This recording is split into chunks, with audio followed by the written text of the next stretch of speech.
इसरो का poem 4 module सफलतापूर्वक पृथ्वी के वायुमंडल में लौटा। स्पेस एक्स मिशन का हिस्सा रहा पोयम 4 PSLV C60 के ऊपरी चरण पोयम 4 ने 4 अप्रैल को सुबह 8:03 पर IST पर पृथ्वी में प्रवेश किया, हिंद महासागर में गिरा। स्पेस एक्स मिशन का हिस्सा रहा पोयम 4 कुल 24 पेलोड्स किए संचालित। भारत के डेब्रिस फ्री स्पेस मिशन के तहत इसरो की बड़ी सफलता।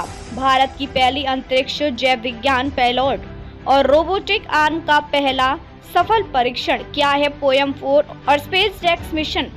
Poem 4 PSLV orbital experimental module 4 ISRO के PSLV C60 रॉकेट का एक विशेष रूप से संशोधित ऊपरी चरण PS4 स्टेज है। इसे 30 दिसंबर 2024 को लॉन्च किया गया था। SpaceX space docking experiment mission के तहत मुख्य उद्देश्य विभिन्न वैज्ञानिक पेलोड्स का परीक्षण करना, वायुमंडलीय पुनः प्रवेश, एटमॉस्फेरिक री एंट्री के जरिए स्पेस डेब्रिस को नियंत्रित करना, इसरो की स्थायी और जिम्मेदार स्पेस पॉलिसी को लागू करना। पोयम 4 के मिशन की प्रमुख उपलब्धियां: 24 वैज्ञानिक पेलोड्स शामिल किए गए, 14 इसरो द्वारा विकसित और 10 गैर सरकारी संस्थाओं द्वारा। सभी पेलोड्स ने सफलतापूर्वक कार्य किया और मूल्यवान डेटा प्रदान किया। भारत की पहली एस्ट्रोबायोलॉजी प्रयोगशाला RVCE बेंगलुरु और अमिटी यूनिवर्सिटी मुंबई द्वारा निर्मित को अंतरिक्ष में भेजा गया। पहली बार रोबोटिक आर्म ने स्पेस में मलबा उठाने और संभालने का प्रयोग किया। कैसे हुई पोयम 4 की री एंट्री?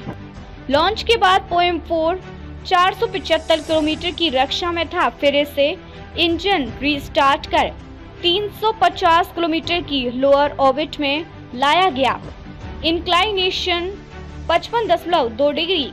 इसके बाद PS4 स्टेज को पैसिवेट किया गया। शेष ईंधन को बाहर निकालकर एक्सप्लोजन के जोखिम को कम किया गया। इसरो के IS4OM सिस्टम फॉर सेफ और सस्टेनेबल स्पेस ऑपरेशन मैनेजमेंट ने लगातार मॉनिटरिंग की। अंतिम चरण में इसकी कक्षा 174 किलोमीटर x 165 किलोमीटर तक कम हो चुकी थी, जिससे यह 4 अप्रैल 2025 को सुबह 8:03 पर IST पर हिंद महासागर में गिरा।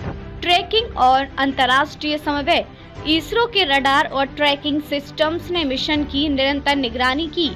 यूनाइटेड स्टेट स्पेस कमांड ने भी ट्रैकिंग में सहयोग किया। इस डेटा का उपयोग सटीक री एंट्री प्रोडक्शन के लिए किया गया।